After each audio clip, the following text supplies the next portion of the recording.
Hello, David Gibson, Managing Editor of Third Wednesday Magazine here, with another reading from one of our contributing authors. Terry Allen was born in Brisbane, Australia, and grew up in Kansas City, Missouri. He is an emeritus professor of theater arts at the University of Wisconsin-Eau Claire, where he taught acting, directing, and playwriting. He is the author of the chapbook Monsters in the Rain and 3 full poetry collections, Artwork, Waiting on the Last Train, and Rubber Time. His poems have appeared in many journals, including I-70 Review, Third Wednesday, and Popshot Quarterly. In addition, Terry has been nominated for an Eric Hoffer Book Award, a Best of the Net Award, and a Pushcart Prize. He currently lives in Columbia, Missouri, with his wife Nancy and their dog Jayden.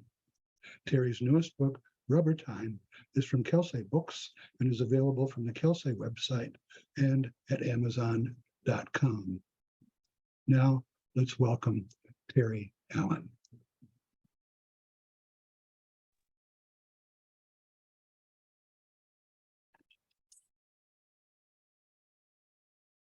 Tabula rasa.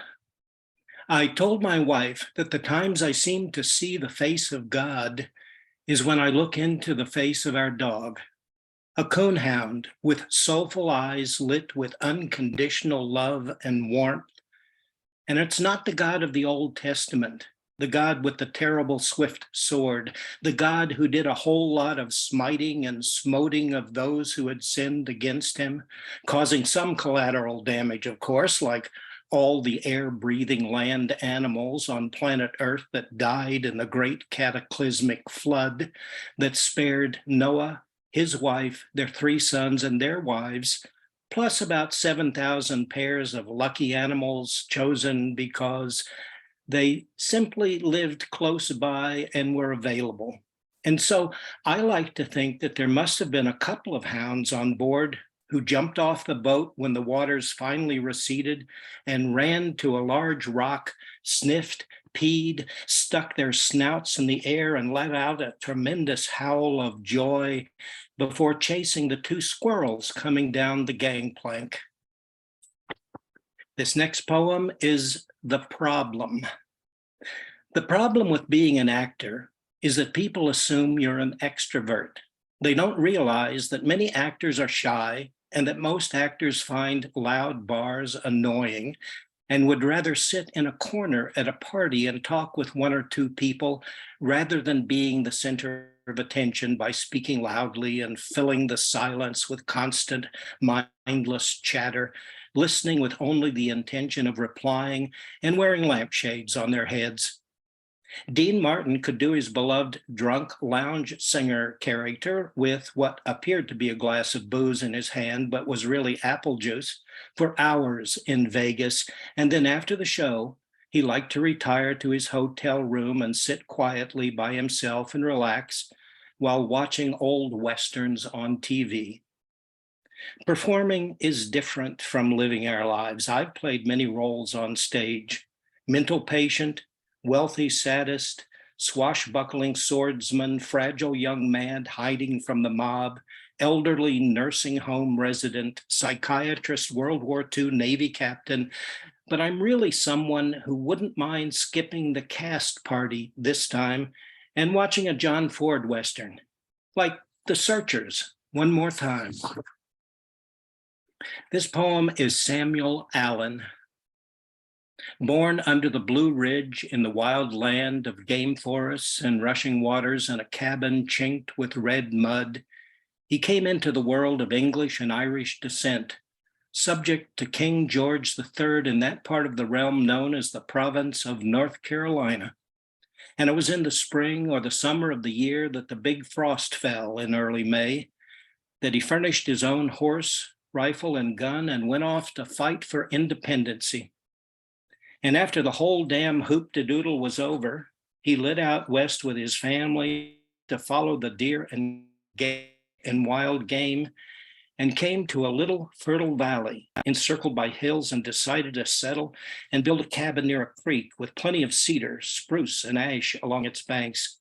A good place to spend the next 38 years tilling the soil, growing thoroughbred horses and prize cattle, and living on his own terms, a self-dependent man subject to no king. Many years later, in a shaded nook near a grove of cedar and oak trees, anyone who cared to could find the graves of Samuel and his wife Nancy, their grandson Gilmer, and 3 slaves. Pausing on the lowest rung of the ladder of comedy. After I would tell this story, I would pause for just a bit and say that our son was 14 years old at the time, which seemed to be a perfect punchline for a tale that uses the lowest form of humor on the ladder of comedy, which of course includes bathroom humor about bodily functions.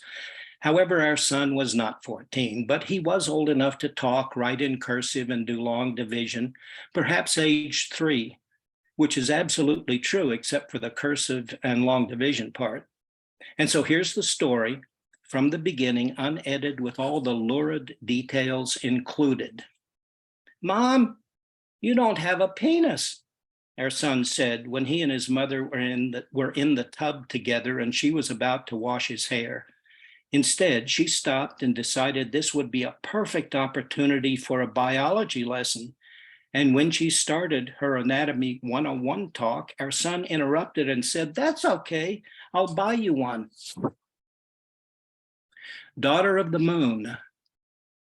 Lake Nokomis on an autumn day, clear and sunny water, bluer now after the early frost, jets fly low overhead, roaring off to some exotic part of the world, leaving Minneapolis far behind, to the mallards that swim nearby, to the couples out for a stroll, to the odd souls with metal detectors sweeping for lost diamond rings or loose change, to lovers kissing under the Cedar Avenue Bridge, to dogs tugging at their leashes to run wild, to a spaniel caught for a moment in midair as it leaps over rushes to splash in the water below, to the joggers gracefully weaving through children with scooters and skateboards. A breeze blows in from the west across the lake and caresses the back of a runner in day-glow yellow sneakers. She smiles at the reflected light of the moon in the bright midday sky, focuses on her breathing, relaxes, and bounds ahead, sidestepping negative thoughts, loving the cool air and the run itself that sends her rushing ever forward to exotic places in her mind. This poem was published in Third Wednesday about 10 months ago, and now here it is in my newest book, Rubber Time. Contemplating Frost. Organizations love this poem. Teachers' workshops, business breakout sessions, support groups, car manufacturers love this poem. Or maybe it's just one line in this poem that they love, the only line they actually remember, or that someone else. They never read the poem in the first place, or were only forced to read it once in high school under great protest, since, after all, it is a poem. And when someone says the magic line out loud, the line about taking the road less traveled, sometimes, just sometimes, a choral response spontaneously sings out loud the lyrics of "I Did It My Way," while attempting to sound more like Sinatra than Sinatra. And still, even when that happens, they don't seem to remember, or they never knew, that the poem is not about the road less traveled, because, as the poet tells us, the traveling down one road or another has really warned them about the same. But it's really about what the title of the poem says it's about. It's about the road not taken. It's about the decisions, great and small, that one makes to turn left or right, to go one way or the other, to do this instead of that. And it's about the what if, or even the sigh of regret that one might feel years later about the road that was not taken. And maybe it's even about the little voice that says in one's ear, "Perhaps I should have read the poem and written the paper myself, instead of having my friend Clara write it for me."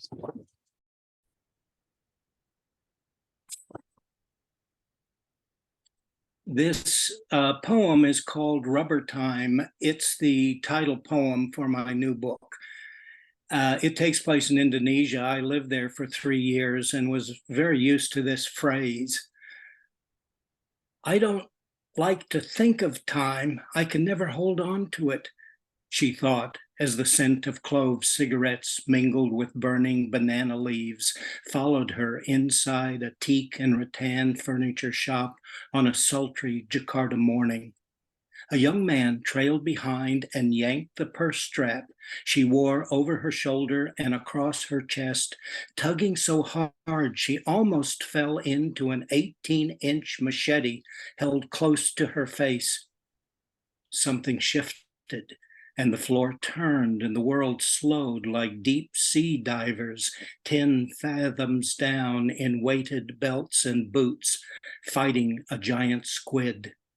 Wait a minute, that didn't turn out so well.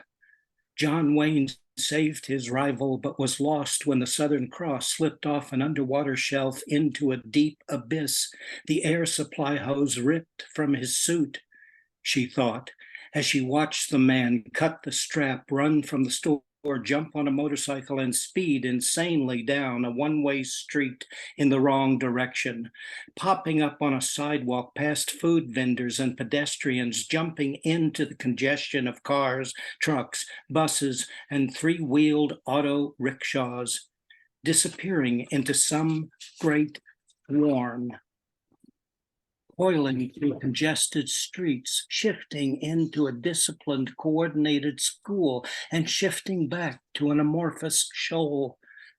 So many moving targets created a sensory overload as she tried to focus and reach out to stop the terrible event. But it was like trying to grab the air hose of a lost diver, sinking from her grasp into blackness.